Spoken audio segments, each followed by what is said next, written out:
I want scrap, I want scrap, I want scrap, I want scrap. Say it, we go divide to the kingdom come.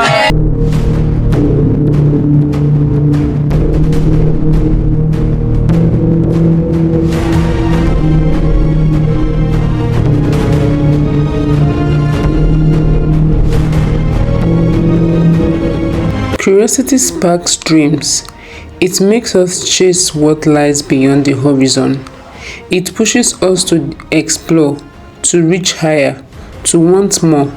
But when curiosity is joined by impatience, we can rush into choices that harm the very dreams we are chasing. Patience is the quiet strength that lets you move with wisdom, not haste. It's what keeps your dream alive long enough to see it grow. Chase your dreams boldly, but let patience steer the way, so curiosity becomes your guide, not your downfall. In a small but fast-growing town in eastern Nigeria, where tradition and technology seemed to dance awkwardly in the same space, there lived a 19-year-old girl named Nneka. She was beautiful in the kind of way that made people stop and stare, not because she dressed extravagantly, but because she had a natural glow, full lips, expressive eyes, and hair she styled with pride. But beauty was not the only thing Nneka had. She also had ambition, the kind that burned hot in young people when they feel the world is at their feet. She loved social media, especially TikTok, where she posted everything from lip-sync videos to dance challenges. Every night after dinner, she would sit on her bed, ring light glowing, and scroll endlessly for new trends to try. And then there was Chi, short for Chiamaka, Nneka's childhood friend. If Nneka was fire, Chi was wind. She moved fast, spoke faster, and rarely stopped to think about consequences. She had that sharp-tongued humor that could either make you cry or laugh, depending on which side of her you met. She loved fashion, attention, and drama, and she was unapologetic about it. She believed in living life hot and loud. The third in their circle was Amara, the quiet one. Amara was gentle, observant, and deeply rooted in her faith. While she joined their hangouts, she rarely posted on social media. She believed some things were better left private, and she always had a word of caution when Nneka and Chi got too carried away. There were three different types of friends: the dreamer chasing fame, which is Nneka; the thrill seeker chasing excitement, Chi; and the grounded soul chasing peace, Amara. And like many young people, they didn't fully understand how these differences would one day pull them apart. It began on an ordinary Friday evening. Nneka had been scrolling through TikTok when she stumbled upon a strange new trend. It wasn't like the usual dance challenge. This one was darker. A group of people, mostly young, would sit in a dimly lit room, place a mirror before them, light a candle, and chant certain words while staring at their own reflection. They called it the Midnight Mirror Challenge. According to the videos, if you did it right, your reflection would smile when you didn't, or its eyes would move differently. Some claimed it could grant you fame beyond imagination, but only if you were brave enough to finish the ritual. The comments were a mix of disbelief and fear. Fake, someone wrote. Tried it, saw something I can't explain, another one replied. And then one chilling comment caught Nneka's eyes. Don't do it. Once you start, you can't undo it. Her curiosity was hooked. The next day, she told Chi and Amara about it. Chi's eyes lit up immediately. This is perfect content. Do you know how many views we can get? Nneka, you could blow overnight. But Amara's face darkened. This is not funny.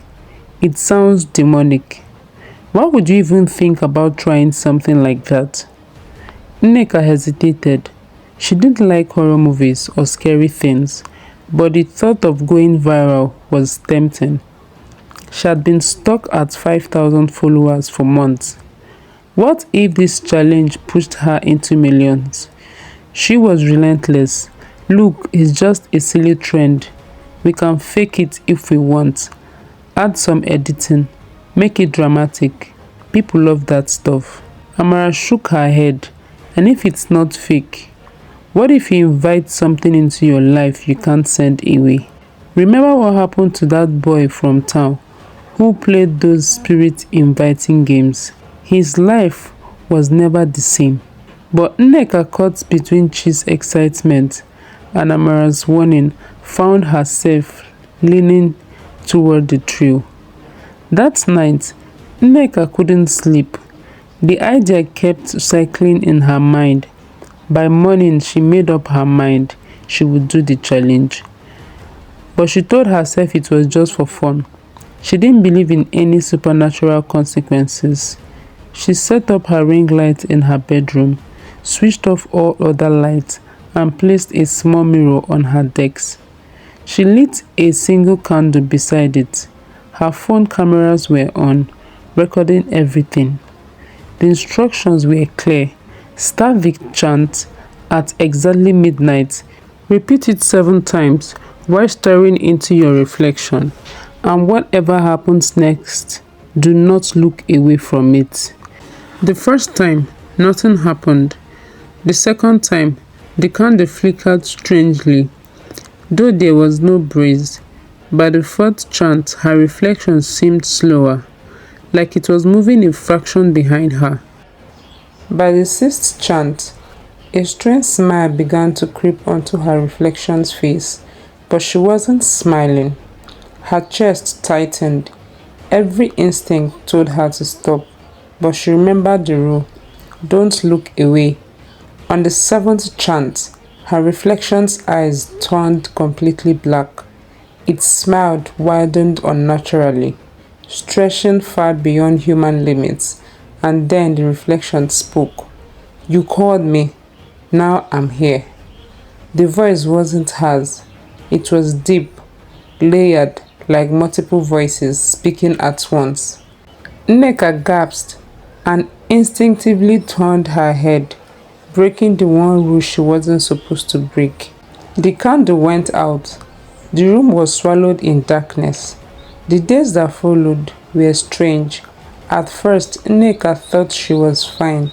She posted the video, edited slightly so it looked like a prank. It blew up overnight. Followers poured in. Brands reached out. She was finally getting the fame she dreamed of. But then the shadows started. At night, she would hear footsteps in her room, though no one was there. Sometimes she would catch her reflection moving when she was perfectly still. Her friends noticed the change. She was impressed by the fame, but ignored the warnings. Amara was deeply worried. You need to delete that video, Nneka. Pray, fast, do something before it's too late, Amara urged. But Nneka laughed it off. Until one night, she woke up to find her reflection standing outside the mirror, watching her sleep. By the time Amara got home that evening, her heart was still pounding from the events of the day. She shut her bedroom door and threw herself onto her bed, clutching her pillow. She kept replaying everything she had seen on Nneka's phone. The half-human shadow that appeared for a split second. The way Nneka's face seemed to change when the video played back. The flicker of fear that Nneka quickly masked with laughter. Amara wanted to believe it was all just a trick, some silly effect from an app, but deep down something told her it wasn't. And that something was the same unease she had felt when her grandmother warned her years ago. Not every game you people play is a game. Some doors should never be opened. The next day at school, Nneka arrived late as usual, but looking more glamorous than ever. She had on a short, glittery dress, fresh braids with gold gleams, and makeup that made her look older than her age. Everyone stared as she walked in, her phone in hand like a trophy. She didn't even bother sitting with Amara and Chiamaka. Instead, she sat at the back with a group of older boys and girls from another class. Amara noticed the change, the once tight friendship between the three of them. Her, Chiamaka, and Nneka was beginning to stretch thin. Their friendship had always been an old triangle. They balanced each other out, so it seemed. But now, Nneka's hunger for fame was taking her from the bond they once shared. That afternoon, Chiamaka and Amara sat under the mango tree in the schoolyard. Chiamaka was scrolling through Instagram while Amara picked at her lunch. "Have you seen Nneka's latest post?" Chiamaka asked. Amara shook her head. She did the trend again, but this time, Amara, I swear I saw something in the background of her video, something moving behind her, even though she was alone. Amara looked up sharply. "You saw it too?" Chiamaka nodded slowly. "I don't like it, and she's different. She's snapping at people, staying out late. I think this thing is changing her." Amara sighed. "We warned her, but you know Nneka, she thinks she's untouchable." The days that followed grew darker. Nneka's followers exploded in 2000s. Brands began messaging her for promotions. People at school treated her like a celebrity, but with every new video she posted of the brand, her eyes seemed to lose more warmth. Her laughter sounded hollow.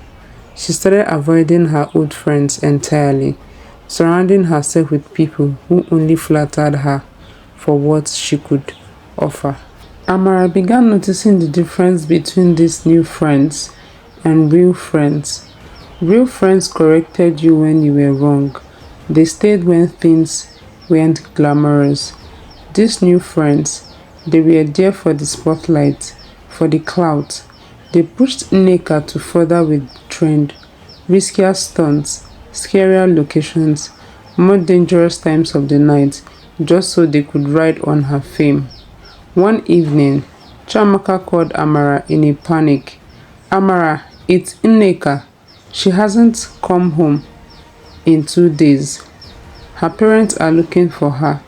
I heard she went to that abandoned warehouse at the edge of town to do another video." Amara's stomach dropped. She didn't even think. She grabbed her phone and rushed out. When they finally found Nneka, she was sitting in the middle of that warehouse floor, her phone lines shattered beside her. Her clothes were torn, her hair was wild, and her eyes looked like they had seen something that broke her mind. She wouldn't speak, she wouldn't move. To school, her online fame vanished overnight. The friends who shared her on disappeared as if they had never existed. Amara and Chiamaka visited her once at home. She sat by the window, staring out into nothing, whispering words they couldn't understand. Her once bright, fearless energy was gone. She was just empty. And in that silence, Amara learned a lesson she would never forget. Not every friend leads you to safety. Some lead you to the edge and push you over. She also understood something else. Trends come and go, but the consequences of chasing the wrong ones can stay with you forever. Please subscribe for more updates on Fiona Folktales.